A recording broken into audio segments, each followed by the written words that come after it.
दोस्तों नमस्कार। स्वागत है अखिल भारतीय राजीव गांधी विचार विकास मंच के इस मंच पर प्लेटफॉर्म पर Rajiv Gandhi social media media channel की ओर से बहुत आपका स्वागत है। आज है हमारे साथ में वरिष्ठ कांग्रेसी नेता श्री रामेश्वर जी अभ्यंकर साहब। स्वागत है आपका, जय नमस्कार।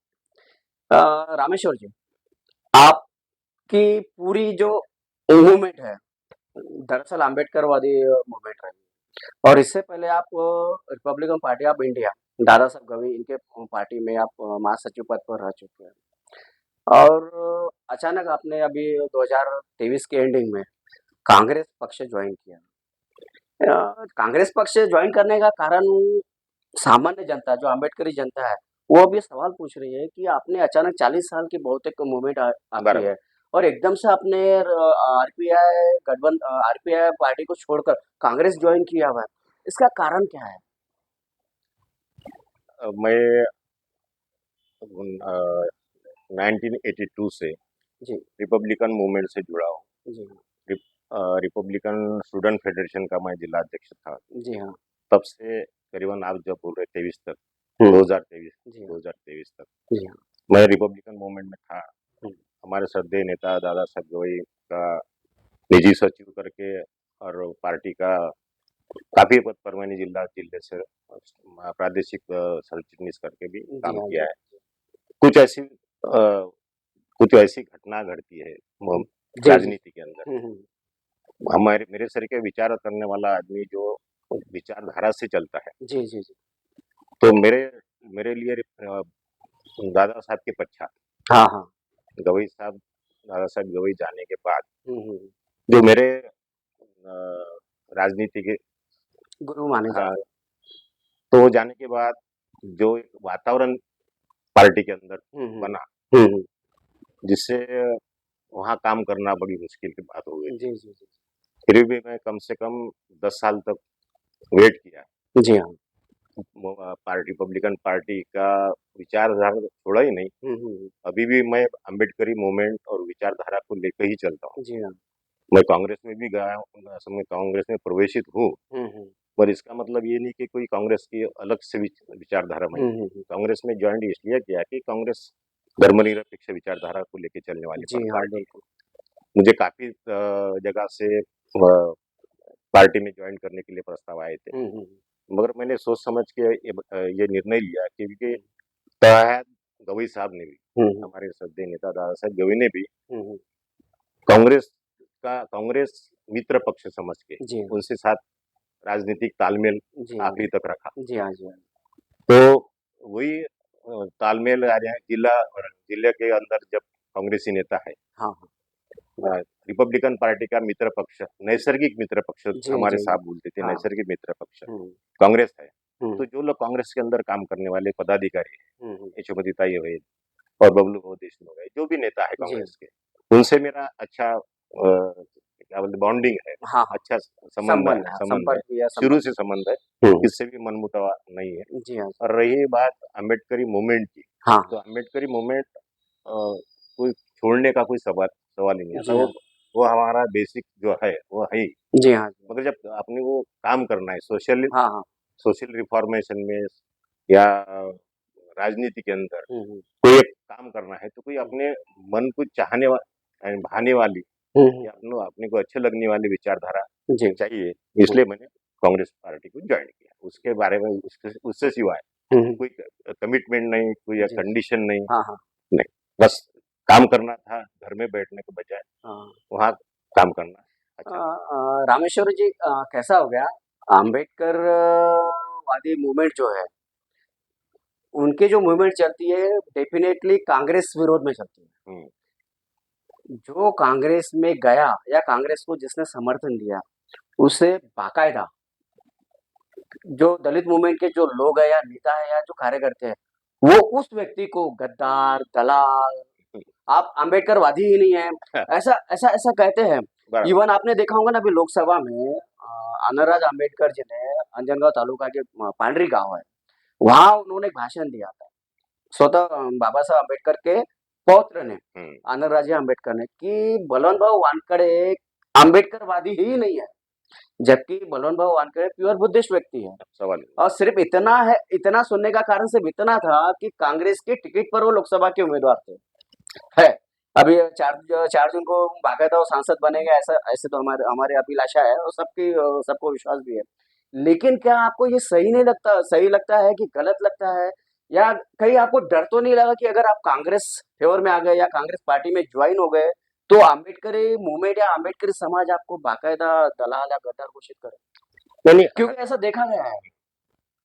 आनंदराज जी आम्बेडकर वरिष्ठ नेता है, बाबा साहब आम्बेडकर के पौत्र है, हम्म, तो मैं उनके अगेंस्ट में कोई टिप्पणी नहीं करना चाहूंगा। जी जी मगर आपने जो सवाल पूछा पांडरी का, ये वो- जो प्रकरण जो प्रकरण सामने हुआ आया था। था, हाँ उसके बीच में हम काफी हद तक काम किया 10-12 जी दिन जी तक। जी, हाँ वो आंदोलन स्थगित करने के लिए, पीछे लेने के लिए भी हमने प्रयास किया, जी हाँ ताकि कोई अदरवाइज जातीय तेड़ जिसे हाँ हाँ। बोलते हैं वो निर्माण ना हो। हम्म अपने जिले के अंदर परंपरा ऐसी रही, हम्म ये सर्व धर्म समभाव की राजनीति हम्म, कम से कम अमरावती जिले के अंदर होती है, जी हाँ महाराष्ट्र में भी होती है। जी हाँ और कांग्रेस पक्ष, कांग्रेस पार्टी ये विचारधारा को लेके चलती है। जी हाँ आपको मालूम होगा कि जब गवई साहब सांसद थे 2004 में, जी हाँ एक राजीव अग्रवाल करके, रामदास अग्रवाल करके भाजपा के सांसद थे, जी जिन्होंने अटल बिहारी की सरकार के अंदर हम्म, भारतीय संविधान की समीक्षा करना चाहिए,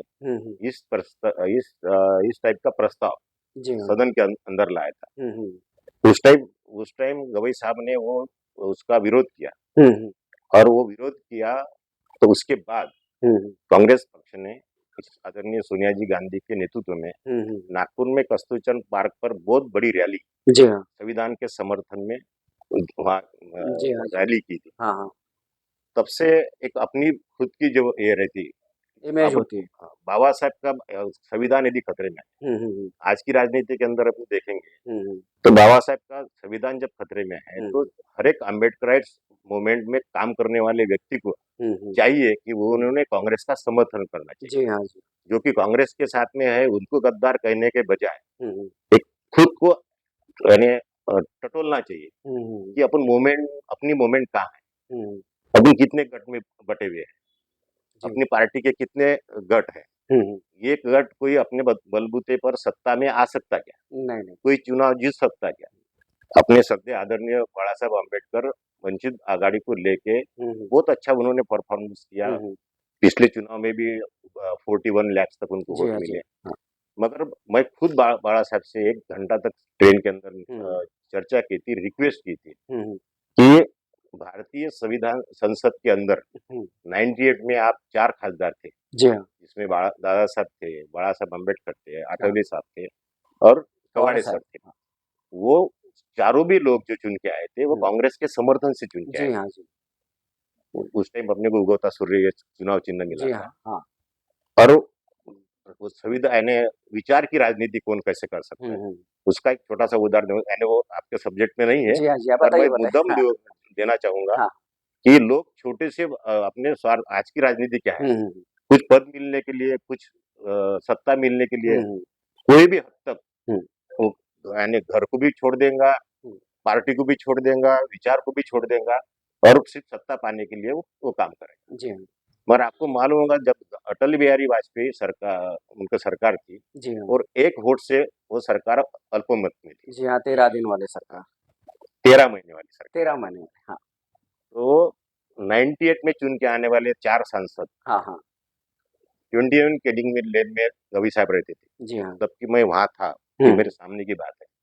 प्रमोद महाजन जी थे, कैलाश गिडवानी थे, हम्म ये लोग आते थे, कई सांसद आते थे कि हम्म, साहब कम से कम 2 सांसद हमारे समर्थन में दो, जी नहीं हाँ तो हमारा समर्थन करो। जी हाँ अब ये कैमरा के सामने बोलना उचित नहीं है, नहीं हम्म, तो फिर वो नहीं ठोकेगी नहीं, ये तो राजनीति। जाहिर है ना। कि गवई साहब ने अटल बिहारी वाजपेयी मेरे अच्छे दोस्त है, हाँ हाँ मगर मैं उनको समर्थन नहीं दे सकता, क्योंकि मेरे वो विचार से तालमेल नहीं खाते। सही बात है। हाँ उन्होंने चारों लोग गठ नेता थे, इसलिए हम्म चारों में से एक सबको बोला था कि अब हम्म यदि वापस जाएंगे महाराष्ट्र के अंदर तो लोग हम्म, पत्थरे मारेंगे, जी हाँ जी इसलिए गवई साहब ने समर्थन नहीं दिया। जी उस टाइम दो दो सेंट्रल मिनिस्टर मिलने वाले थे, और कुछ भी मिलने वाला था, जी हाँ मगर वो प्रलोभन को छोड़ के हम्म गवई साहब ने रिपब्लिकन पार्टी की राजनीति और विचारधारा की राजनीति जी हाँ, वो कायम रखी। जी हाँ, और तीनों चारों को भी खासदार की 13 महीने में चली गई, हाँ, जबकि बिल्कुल। वो 5 साल और रहती थी। जी हाँ।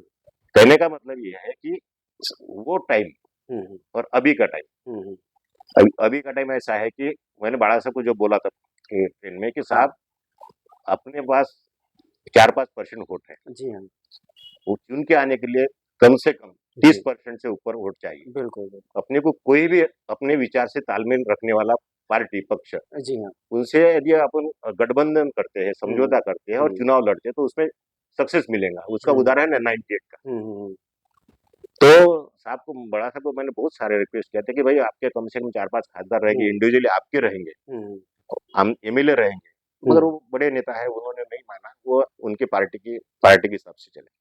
आज आनंदराज आंबेडकर जी यहाँ अमरावती में आए, जी हाँ। उनसे व्यक्तिगत अपना आदर है। मैं स्पीच में मैंने बोला कि उनका मान है, हुँ, हुँ, उनका मान अपन देना ही है। हाँ, मगर बाबा साहेब अम्बेडकर ने जो वोट का संविधान अधिकार अपने को दिया, जी हाँ, वो सिर्फ मानदान रखने के लिए नहीं दिया। जी हाँ।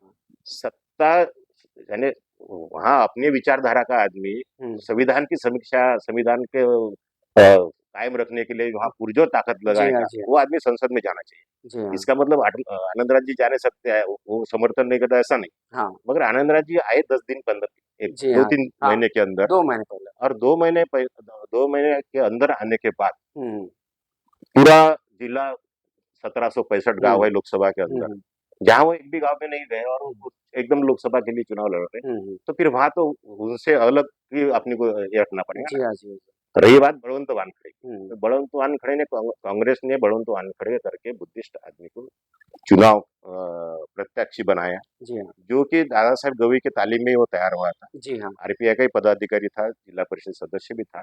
जी हाँ, यदि उसको लोकसभा का प्रत्याशी करके कांग्रेस ने भी चयन किया उसका, जी हाँ। तो उसका समर्थन करने में मुझे लगता कुछ अड़चन नहीं नहीं, नहीं, बिल्कुल सही बात। थी। यानी आनंद, अब ऐसा बोलना मेरे लिए बहुत बहुत यानी दुखदायक है कि आनंदराज आंबेडकर के वन टाइम पर आने वाली उम्मीदवारी, हुँ, जबकि उन्होंने खुद होके बोला था कि मैं चुनाव लड़ता नहीं, वो मैं वापस गया था, वो जी हाँ, बॉम्बे वापस गए थे, जी हाँ, बॉम्बे से फिर वापस आए। ऐसे जी हाँ, 4 दिन में ऐसे क्या राजनीति में करावट आ गई कि पूरा 18 लाख वोटर जी, जी, उनको रिक्वेस्ट कर रहा है कि भाई यहाँ से लड़ो।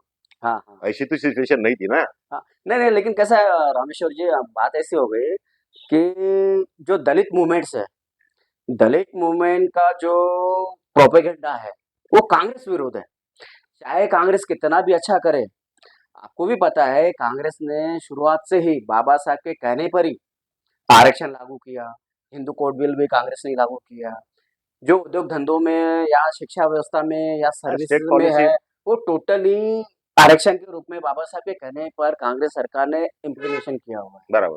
ठीक है, जो कुछ आज की जो पीढ़ी बनी है, एक मीडियम जो क्लास बना है, सर्विस वाला, हाँ, व्यापारी वाला या बिजनेस वाला, वो टोटली कांग्रेस की देन है। इन सब बातों को देखते हुए भी अंबेडकर मूवमेंट के जो लोग हैं या दलित नेता जो लोग हैं, वो केवल अपने स्वार्थ के लिए कांग्रेस का विरोध करते हैं, ऐसा आपको लगता है? अभी देखो कांग्रेस विरोधी बहुत कम बचे हैं, क्योंकि नहीं है ना, देखिए ना 2019 में कांग्रेस की बहुत सारी सीटें लोकसभा में भी हार चुके हैं, उनका विधानसभा में भी गए। उनका जिक्र मैंने बाला साहब आम्बेडकर का वंचित आघाड़ी का पहले ही इसलिए किया कि मैंने जो बोला था ना कि वो उन्होंने उनके कैंडिडेट खड़े थे, उन्होंने वोट खाए, उतने ही वोट से कांग्रेस के जी सांसद हाँ, गिर गए।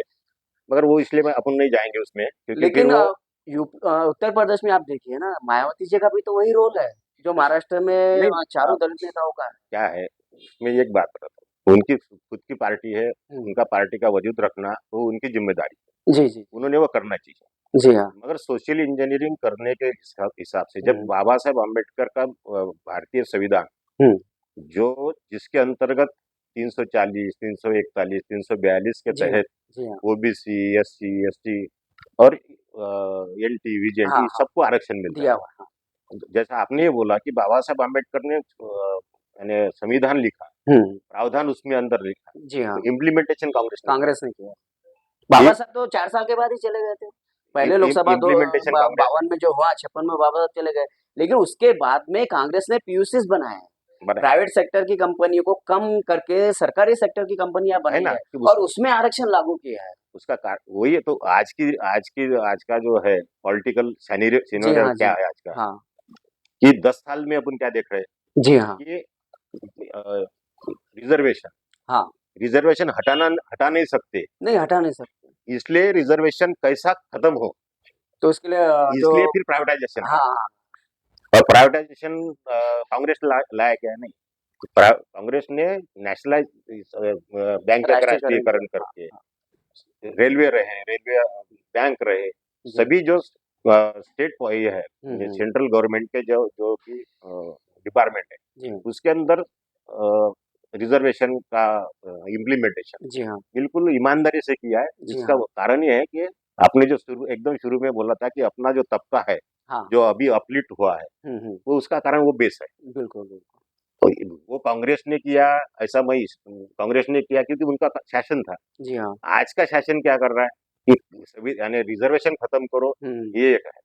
और फिर ऐसे टाइम में हुँ, जो अपोजिशन पार्टी है कि जो बीजेपी को खत्म कर सकती जी हाँ, है, नेशनल पार्टी जो 125-30 साल की पार्टी है, हुँ, जिसका बेस है कि सभी गांव में धर्मनिरपेक्ष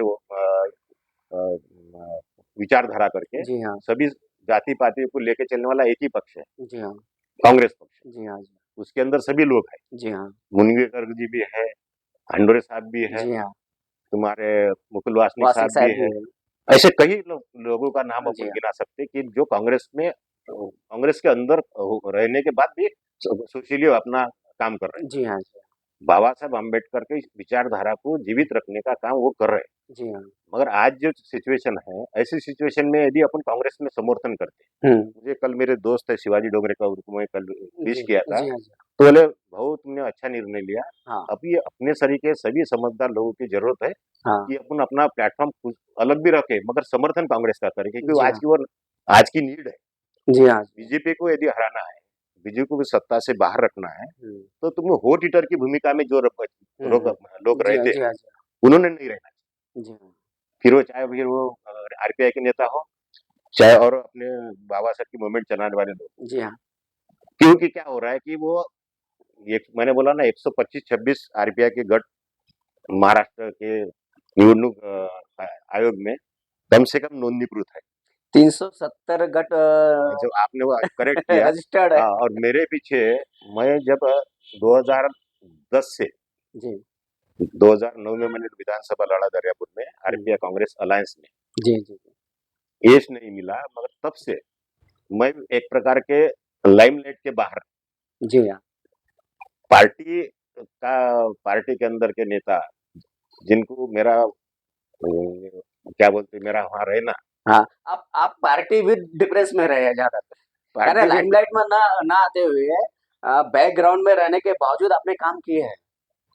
और वो जब ऐसी सिचुएशन आई तो फिर मुझे 10 साल के बाद मैंने सोचा कि भाई हुँ, घर में बैठ के क्या करेंगे। आज तो हर एक आदमी की जो ये है जी हाँ, कि कोई एक मोमेंट के साथ अपने जुड़ना चाहिए। जी तो हाँ, मुझे प्रस्ताव आया था, कम से कम मेरे जिले के अंदर 2000 कम से कम फॉलोअर है। जी हाँ, जैसे कि इसके जी पिताजी हाँ, है, जी हाँ, आनंद पाटिल है, गाड़े हाँ, साहब है, आप है, सभी लोग, जी, कि भाई अपना कुछ तो भी अलग पार्टी बनो। अरे भाई हुँ, कितने हो गए कि और एक पार्टी अपन अरेंज 370 ऑलरेडी है, 371वां हो करें। जाएगा। और उसमें क्या होगा कि सिर्फ मैं खुद के लिए कोई क्या बोलते हैं उसको, खुद के चुनाव स्वार्थ के के लिए। टाइम हाँ, मार्केट ये करना, क्या बोलते हैं उसको, कोई अपना उल्लू सीधा करने का प्रयास नहीं करना, अपना स्वार्थ सिद्ध करना, सिद्ध इसी करना, प्रकार यही ऐसा प्रकार होना करना। चाहिए। मगर उससे क्या होता है, आपकी इमेज खत्म हो जी, जाती जी, जी, जी। है। मैंने इमेज मेरी 40 साल की राजनीति के अंदर मेरी इमेज ऐसी बनी है हुँ, कि मैंने बनाई है। जी हाँ, मैंने पूरे लाइफ में कभी किससे भी 1 रुपए का काम, 1 रुपया लेके हाँ, इसका काम किया, ऐसा आपको जिले के अंदर महाराष्ट्र में तो कोई आदमी नहीं मिले। नहीं तो कोई मिला तो अपन छोड़ देंगे, सब बिल्कुल, बिल्कुल। घर में है, मिसेस कमाती है, मैं कमाता था, जी दोनों भी सर्विस वाले, हाँ, हाँ, सर्विस में थे। दादा साहब की आशीर्वाद हमारा ऊपर बहुत सारा अच्छा रहा, और इसलिए पार्टी की लाइन छोड़ते हुए मुझे बहुत दुख हुआ, हुँ, हुँ। मगर उसका कोई इलाज नहीं था। जी, जी। देखिए ना बाबा साहब अम्बेडकर का की जो पूरी कारकिर्द है, कांग्रेस का विरोध करते हुए, जितना कांग्रेस के विरोध में बाबा साहब ने बोला है, इस दुनिया में किसी ने भी नहीं बोला। बराबर। जितना बाबा साहब ने लिखा है कांग्रेस के विरोध में, किसी ने भी नहीं लिखा। लेकिन जैसे ही समय आता था, जब देश बचाना हो, या कुछ सुविधाएं प्राप्त करना हो, दलितों को ऊंचे स्तर पर ले जाना हो, जाति भेद मिटाना हो, कांग्रेस को बाकायदा डेलीगेशंस देते थे, मैनिफेस्टो देते थे, घोषणा पत्र देते थे, निवेदन देते थे कि आप हमारे लिए कुछ करो। बाबा साहब लड़ते लड़ते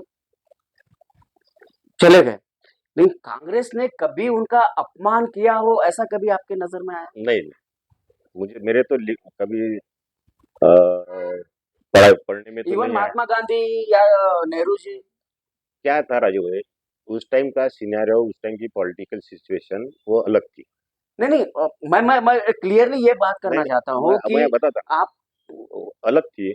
उस टाइम बाबा साहब को एक एक बाबा साहब को अपने लोगों से भी संघर्ष करना पड़ा, जी हाँ। कुछ मिलाने के लिए ब्रिटिश से भी ये करना पड़ा। जी हाँ। मगर नेशन के बाद हम्म हम्म फर्स्ट नेशन हम्म। बाबा साहब की ये थे ना कि भाई हाँ। पहले राष्ट्र, जी हाँ। पहले राष्ट्र को सर्वोपरि रखते थे बाबा साहब, बिल्कुल देश को सर्वोपरि बिल्कुल रखते थे। वो देश के बारे में कोई कॉम्प्रोमाइज नहीं करते बिल्कुल थे, बिल्कुल। इसलिए वो ब्रिटिश से भी झगड़ते थे, जी हाँ। कांग्रेस से भी झगड़ते थे, जी हाँ। और अपने लोगों से भी झगड़ते जी हाँ। थे। किस लिए कि भाव अपना जो डाउन ट्रेडन जो तबका था हाँ। उसको जी हाँ। यानी सोशल इंजीनियरिंग के तहत हाँ। उसके हक मिलना चाहिए, जी मानव हाँ। जी हाँ। As a man, as a person हाँ करके हाँ। उसको उसका राइट्स मिलना चाहिए। इसलिए बाबा साहब ने जो मोमेंट, जो लड़ाई उस टाइम लड़ी, हम्म। उस टाइम का सिचुएशन अलग थी। बाबा साहब खुद एक पार्टी के फाउंडर थे। जी हाँ। बाबा साहब ने 27 में बाबा साहब हाँ। 1927 में बाबा साहब, मेरे ख्याल से मैं कुछ गलत ना हूँ तो पहली जी टाइम जी। ही एमएलसी हाँ बने। हाँ। तो बाद में जब 1935 का जब जब ये कायदा आया, हाँ। तब बाबा उसके बाद स्वतंत्र मजदूर पक्ष के बाबा साहब ने स्थापना किया था हाँ ना? 15 स्थापना की थी, और 17 लोग खड़े किए थे, उसमें से 15 लोग चुन के आए थे। जी हाँ। जी हाँ। उसमें बाबा साहब भी खुद चुन के आए जी हाँ। थे। बाद में जब गोलमेज परिषद का सब्जेक्ट आया, हम्म। तो जब ब्रिटिश लोगों ने बोला कि तो आप तो सब लेबर के नेता हो, जी हाँ। तब बाबा साहब ने फिर शेड्यूल कास्ट फेडरेशन स्थापन किया। जी हाँ। उसके तहत फिर 52 का चुनाव लड़ा। जी हाँ। उस टाइम की पार्टी बाबा साहब की एक लीडर अपोजिशन पार्टी थी, जी हाँ। बाकी पार्टी थी प्रमुख विपक्षी पार्टी थी। प्रमुख विपक्ष जी पार्टी हाँ। थी, प्रजा समाजवादी पक्ष, दिवा लेके, हाँ, आरएसएस, स्वतंत्र ये पार्टी वगैरह। स्वतंत्र, हुँ, इस टाइप के। हुँ। मूल कांग्रेस यानी जी हाँ। 90% समझो, ज्यादा होगा वो, हुँ। 70-80% वोट का समर्थन करने वाली पार्टी थी कांग्रेस पार्टी जी पूरे हाँ। देश के अंदर। जी हाँ। जी हाँ। बाबा साहब ने उस टाइम भी अपोज किया। हुँ, वो जब अपोजिशन में अपन रहे थे तो फिर वो बात करना है। हुँ, फिर भी हुँ। कांग्रेस को इतना ह्यूमिलेट नहीं किया जितना लोग अभी के बोलते हैं। अभी के जो मूवमेंट के कहते हैं, लोग जब हाँ, बोलते हाँ, हैं, एक ही शब्द बोलते कि कांग्रेस जड़ तो घर होता। हाँ, हाँ। तो वो उस टाइम का सिनेरियो था, आज का हुँ। सिनेरियो नहीं। लेकिन कांग्रेस जलता हुआ घर जो है, ये जो मीम्स बना हुआ है, हाँ, मैंने भी बहुत सारी किताबें पढ़ी है, हाँ, बाबा साहब के बाकायदा खंड पढ़े हैं, उसमें मुझे ये शब्द नहीं नहीं, कभी मिला कभी नहीं है। कभी पढ़ने में नहीं आया। नहीं, पढ़ने में भी नहीं मिला नहीं है, मैंने नहीं पूरे 20 के 20 खंड पढ़े हैं हाँ, उनके। वो उपज है बीएसपी की। जी हाँ।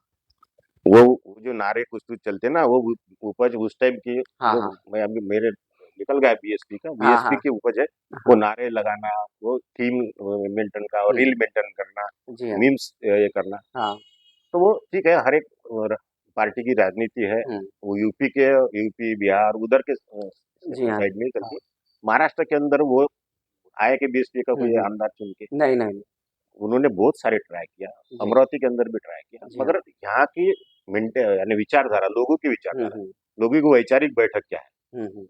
वो एकदम ऐसा वोट ईटर की राजनीति नहीं चाहते। जी, जी, जी।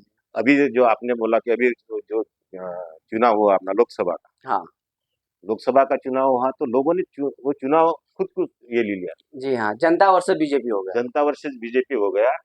और अपनी अपनी पार्टी के अंदर के यानी अम्बेडकराइट मूवमेंट के हाँ, जितने हाँ। भी गढ़ तट है, हाँ, उन्होंने वो अपने सबके बैनर बाजू में रख लिया। बिल्कुल। सुमोटो उन्होंने जी हाँ। यानी वहाँ वहाँ अपन ऐसा बोलेंगे कि कांग्रेस का प्रचार नहीं किया, बड़ोदरा का किया। हाँ। नहीं, नहीं, ऐसा हुआ है कि इस समय में जनता वर्सेस बीजेपी चुनाव हो गया और जो जनता के विरोध में जो खड़ा था, उसके विरोध में बाकायदा जनता ने विद्रोह कर दिया।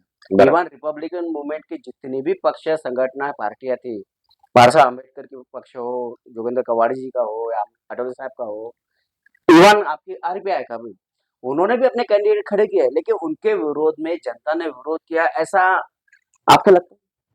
है ना, सवाल है, प्रैक्टिकल है, वो दिख रहा है। आईने से तेरा साफ है एकदम। क्योंकि जनता इस समय में किसी की भी बात सुनने के मूड में नहीं थी। इवन महाराष्ट्र नहीं, यूपी बिहार सब में भी तरफ ऐसे ही पूरे चाल। पूरे भारतवर्ष में ऐसा ही सिनेरियो है, क्योंकि जैसा 2004 में हुआ था, जी, और मैं शुरू से मेरे स्पीच में बोल रहा हूँ, 2004 में जैसा हुआ था कि अटल बिहारी वाजपेयी की सरकार शाइनी इंडिया शाइनिंग इंडिया के दो नारे चार पर। नारों के ऊपर चल रही थी, जी, पर वो भी पब्लिक को पसंद नहीं आया। जी हाँ, उन्होंने बाद में सोनिया जी के नेतृत्व में 10 साल तक शासन दिया, जी हाँ, जी। और जग यानी क्या बोले, वर्ल्ड का फेमस आदमी हुँ। इकोनॉमिक्स हाँ, मनमोहन सिंह जी उस टाइम पंतप्रधान रहे, हाँ। तब्बल 10 साल के जी हाँ, जी। लिए। ऐसा ही चेंज अभी होगा, जी हाँ। नहीं होगा तो फिर चुनाव ही नहीं होगा। बिल्कुल, बिल्कुल, बिल्कुल। रामेश्वर जी, आते हम भारत जोड़ो यात्रा पर। हम्म, भारत जोड़ो यात्रा इस देश की अब तक के इतिहास में सबसे लंबी पदयात्रा थी। बराबर। 4000 समथिंग कुछ किलोमीटर पैदल हम्म, कन्याकुमारी से कश्मीर तक। उसके बाद में दूसरे साल फिर से मणिपुर से मुंबई तक हाँ। भारत जोड़ो न्याय यात्रा। और राहुल गांधी की जो राजनीति है, हम्म, एक्चुअल उसमें मैं 2 प्रकार के नेताओं का उसमें मैचअप देखता हूँ। हम्म, महात्मा गांधी और डॉक्टर बाबा साहब अम्बेडकर। महात्मा गांधी का तो वारिस राहुल गांधी है, लेकिन एक राजनीतिक विचारधारा, जो सामाजिक विचारधारा है, जो बाबा साहेब की जो पूंजी थी, हम्म। उसकी विचारधारा या उसका वारिस आप राहुल गांधी को मानते हैं आज की तारीख में? वो विचारधारा या लेके समझते चल रहे हैं? हैं। ये पहली बात, ये जो भारत जोड़ो यात्रा जो उन्होंने ये कन्याकुमारी से लेकर कश्मीर तक कश्मीर की? तक की हाँ, पहला फेज, जी। उसमें उनका बहुत अच्छा सक्सेस रहा। हुँ, और मेरे ख्याल से वर्ल्ड में ऐसी इतनी लंबी पदयात्रा हुँ, हुँ। कोई नहीं नेता है ने ना। नहीं हाँ, की, कोई इसका रिकॉर्ड नहीं। जी, दूसरी पदयात्रा जहां देश जल रहा है, जहाँ मणिपुर में, जी हाँ, वहां से उन्होंने स्टार्ट किया, जी हाँ, और वो उसको सिर्फ एक शब्द जोड़ दिया था, न्याय यात्रा। न्याय, पहले भारत जोड़ो यात्रा थी, जी यानी हाँ, भारत के हर तबके को साथ में लेके चलना है। जी हाँ, और राहुल जी का एक मंशा थी कि हर एक आदमी के पास में जाऊं, उनके क्या प्रॉब्लम है, क्या हुँ, सुख हुँ, है, क्या दुख हुँ, है, ये इनसे मैं खुद अवगत हूँ। जी हाँ। आप अब शामिल हो गए थे ना? हाँ, यात्रा में आप शामिल हम थे? भी शामिल हो गए थे, हुँ, पर दोनों भी पद यात्रा से राहुल जी ने एक्चुअली गांधी व अम्बेडकर, शाहू फुले अम्बेडकर विचारधारा को लेके ही वो चले, जी हाँ, जी हाँ, और उसका ही रिजल्ट मैं मानता हूँ कि अब ये चेंज हो रहा जी हाँ, जी हाँ, है। पब्लिक डोमेन में ये सरकार के बारे में तो समझो जी, ठीक है, बहुत सारी नाराजगी है, मगर राहुल जी की यात्रा, जी, राहुल जी ने जो मेहनत की पक्ष के लिए, वो भी बहुत मायने रखती। हुँ, ये चेंज जो आ रहा है उनकी उनके मेहनत के बदौलत आ रहा है। जी हाँ, जी हाँ। उनका जो उभरता जो नेतृत्व है, लोगों ने जिन्होंने पप्पू पप्पू करके एक इमेज बना करोड़ों रुपए बनाए थे, हुँ, मगर वो उसको उन्होंने परम पूज्य कर दिया, बिल्कुल। पप्पू को परम पूज्य कर दिया। नहीं, हमारी जनरल भाषा में तो अभी पापा बन गए। ऐसा ऐसा ऐसे ऐसे मीम्स भी बन रहे हैं। और उनके इसमें से बहुत सारे लोग उन्होंने प्रेरणा ली, आप जी हाँ, भी उनके साथ घूमे, जी हाँ। आपने उस पर किताब लिखा, ऐसा मैं मुझे मालूम है। यानी ठीक एकंदरीत यानी ओवरऑल उनकी मेहनत, पब्लिक का उनका समर्थन, जी हाँ, फुले शाह अम्बेडकर का, शिव फुले शाह अम्बेडकर का जी, विचारधारा की जीत है, जी ऐसा हाँ, मैं जी। मानता हूँ। देखिए रामेश्वर जी, बाबा साहब अम्बेडकर की दृष्टि और पंडित जवाहरलाल नेहरू की दूरदृष्टि, एक आधुनिक भारत निर्माण करने की दृष्टि थी हम्म, पंडित जवाहरलाल नेहरू जी की। और बाबा साहेब की जो नहर थी कि समाज के प्रत्येक तबके के प्रत्येक व्यक्ति के आखिरी में जो व्यक्ति खड़ा है, उस तक उस व्यक्ति तक आर्थिक समानता, सामाजिक सामाजिक समानता, समानता, ये उस व्यक्ति तक पहुंचना बराबर। चाहिए। ये नजर बाबा साहब के पास में थी। इन दोनों ही नजर को अगर आप देखेंगे, राहुल गांधी की जो नजर है, जो दूरदृष्टि है, उन्होंने जो कहा है, कालांतर में वो वैसा ही हुआ। बराबर। जीएसटी, हाँ, उन्होंने कहा था जीएसटी गलत है, आज पूरा व्यापार ठंडा पड़ गया, बिल्कुल। मंद हो गया है। बेरोजगार नोटबंदी नोटबंदी ने बाकायदा लोगों का जो जमा पूंजी थी, सब खत्म कर वो हिसका लिया बीजेपी शासन ने। गलत आर्थिक नीतियां, इसकी वजह से उद्योग धंधे, कल कारखाने, छोटी छोटी मिलें, छोटे छोटे उद्योग बिजनेस सब ठप पड़े। ये भी राहुल गांधी की नजर। तो भारत देश की जो दूरदृष्टि के रूप में अगर आप देखना चाहें, 3 व्यक्ति बाबा साहब अम्बेडकर, जवाहरलाल नेहरू और राहुल राहुल गांधी में ऐसा क्या है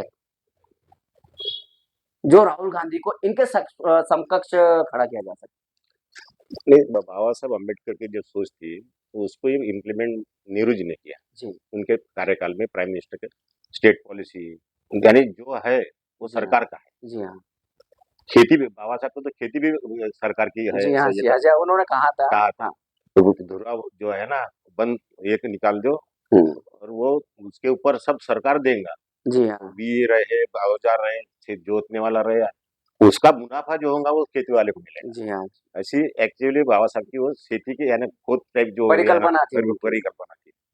इवन नेहरू जी ने जो जो भी देश के अंदर अभी बड़े बड़े जो बेल है, हाँ, एचपीसीएल है, बीपीसीएल है, जो भी जी हाँ, इंडस्ट्री है हाँ, वो सभी बाबा साहब की मांग थी जी और हाँ, वही हिसाब से देश नेहरू जी के ने इम्प्लीमेशन किया। इम्प्लीमेंटेशन जी हाँ, किया।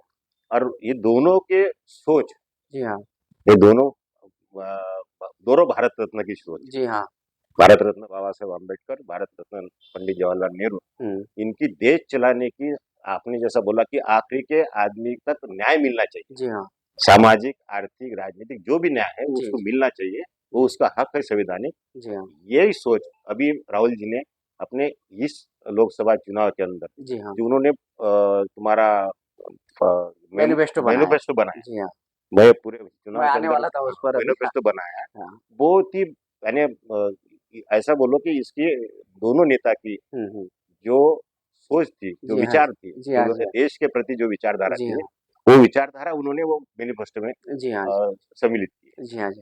बाबा साहब अम्बेडकर जब भी कुछ माँग नहीं करते थे, इवन अंग्रेज सरकार हो या फिर नेहरू सरकार हो या कांग्रेस की सरकार हो, बाबा साहब ने छोटे-छोटे अधिकार बाकायदा मेमोरेंडम देकर, घोषणा पत्र देकर, मैनिफेस्टो देकर हासिल किए। कांग्रेस के समय में भी बहुत सारे लोगों ने मैनिफेस्टो बनाए, इवन कांग्रेस ने भी मैनिफेस्टो बनाए। 1952 से लेकर 2024 के बीच में जितने भी मैनिफेस्टो बने हैं, मेरी नज़र पर्सनल मेरी नज़र बताता हूँ कि अभी जो राहुल गांधी का जो मैनिफेस्टो है, वो सबसे बेस्ट मैनिफेस्टो है। Right, right. तो उस मैनिफेस्टो में जो 5 न्याय योजना है और 25 गारंटी है, उस पर थोड़ा प्रकाश डालिए। क्योंकि ये मैनिफेस्टो ऐसा लगता है कि भारत देश का भविष्य निर्माण करने का मैनिफेस्टो। बराबर।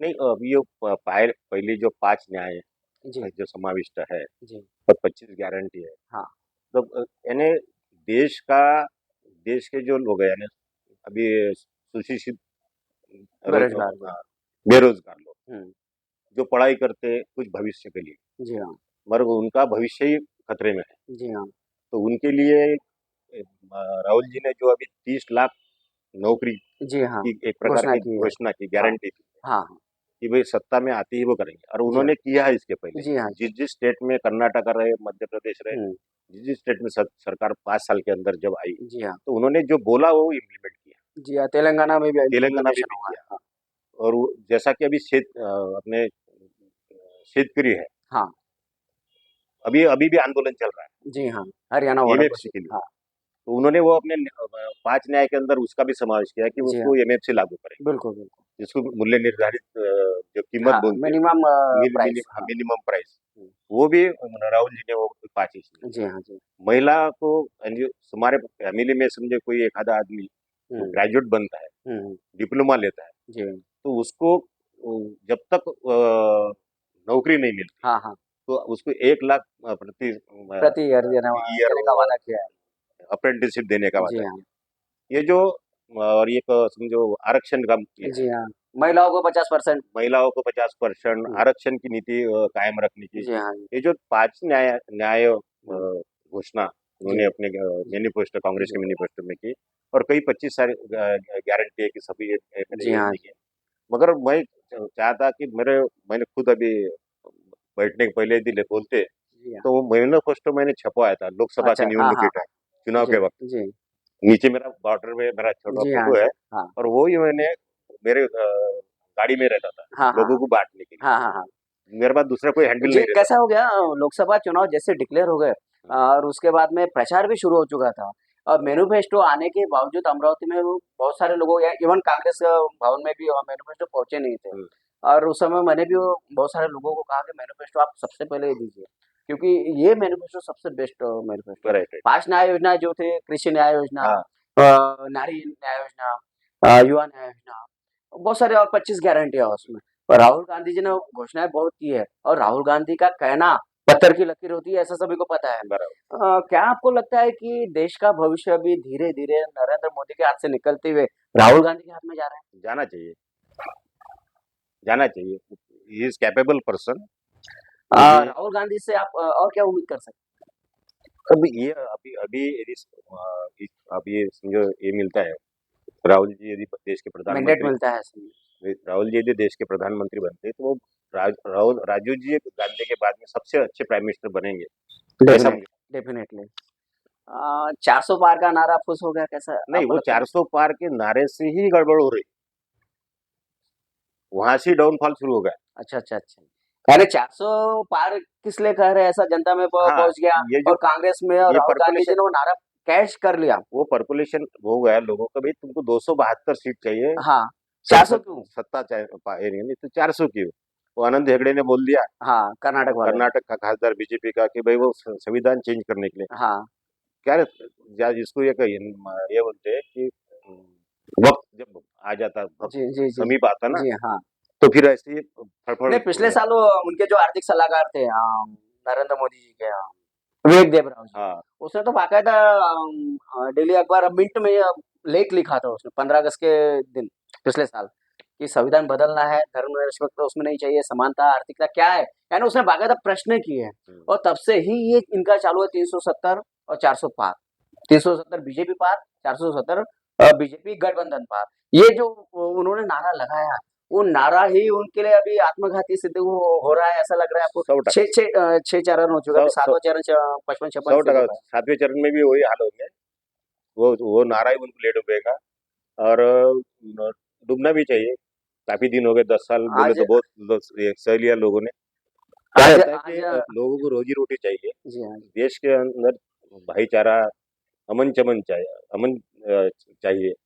ये जो एकदम राजनीति जो जिसको बोलते हैं फैसिस्ट टाइप, जी हाँ, मुसोलिनी हिटलर की जैसी राजनीति जी हाँ, की, उस टाइप की यदि ये राजनीति करते हैं, तो जी, एक दिन तो स्टेप डाउन तो आपको होना ही है। जी, जी। वो तो उसकी शुरुआत उन्होंने किया राहुल गांधी जी का ये निकाल के, खासदार के निकाल के, हाँ, बंगला निकाल के, तो वहां से स्टार्ट हुआ है। जी हाँ, जी, एक से ऊपर एक, एक के ऊपर एक, जी हाँ, वो खुद ही दे रहे हैं एक एक मौका पब्लिक को ये करने के लिए, कि भाई अब ये कांग्रेस से सिवाय दूसरा पर्याय नहीं। जी, कांग्रेस इंडिया इंडिया गठबंधन जो है वही सत्ते में आएगा, और आना चाहिए। जी हाँ, ऐसी मैं तो बुद्ध के चरण उसको ये प्रेयर करूंगा कि भाई आने वाले वक्त में राहुल जी गांधी, जो मैं हस्तांतरण करते हुए दिख रहा हूँ आपको, तो वो सत्ता में आए, और बहुत अच्छा है। एक एक आखिरी सवाल पूछना चाहता हूँ। बाबा साहब आम्बेडकर का जो सपना था, उद्योग धंधों का राष्ट्रीयकरण हम्म, प्लस कृषि क्षेत्र का राष्ट्रीयकरण, ये 2 सपने उनके पूरे नहीं हुए या कांग्रेस नहीं कर पाई। ज़ाहिर है कि उस समय में गुलामी से एकदम से आज़ादी मिली, हाँ और नेहरू जी 17 साल प्रधानमंत्री रहे, और उसमें भी भारत को जब आज़ादी मिली तो सिर्फ़ 355 करोड़ मिले हुए थे, हाँ और 55 करोड़ पाकिस्तान को देना पड़ा। वो 300 करोड़ में 17 साल में उन्होंने भारत देश का निर्माण किया। तो ज़ाहिर है कि बहुत सारी जो माँगें थी बाबा साहब अम्बेडकर की, वो पूरी नहीं हुई उस समय में, और उसके बाद में जो सरकारें आई है, वो दबाव में ही काम करते रही, ऐसा मुझे लगता है।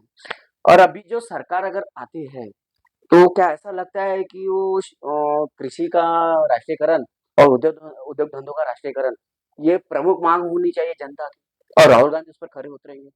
शायद मुझे भी ऐसा लगता है, राहुल गांधी के बोलने पर या उनके कहने पर या उनके मैनिफेस्टो को देखते हुए उनकी जो नज़र है, वो बहुत दूर तक है। दूर की है। वो कोई दूर, प्रधानमंत्री पद पाने के लालच में नहीं नहीं कोई नहीं, जो प्रचार नहीं कर रहे हैं। लेकिन मुझे ऐसा लग रहा है कि जिस दिन भी कांग्रेस की सत्ता आएगी, तो शायद इन दोनों में से एक काम हो जाए। वो ऐसा परिवार है क्योंकि गांधी का। उद्योग धंधे तो प्राइवेट में चले गए ना, वो उसको वापस लाने के लिए राष्ट्रीयकरण की नीति ही अपनानी पड़ेगी।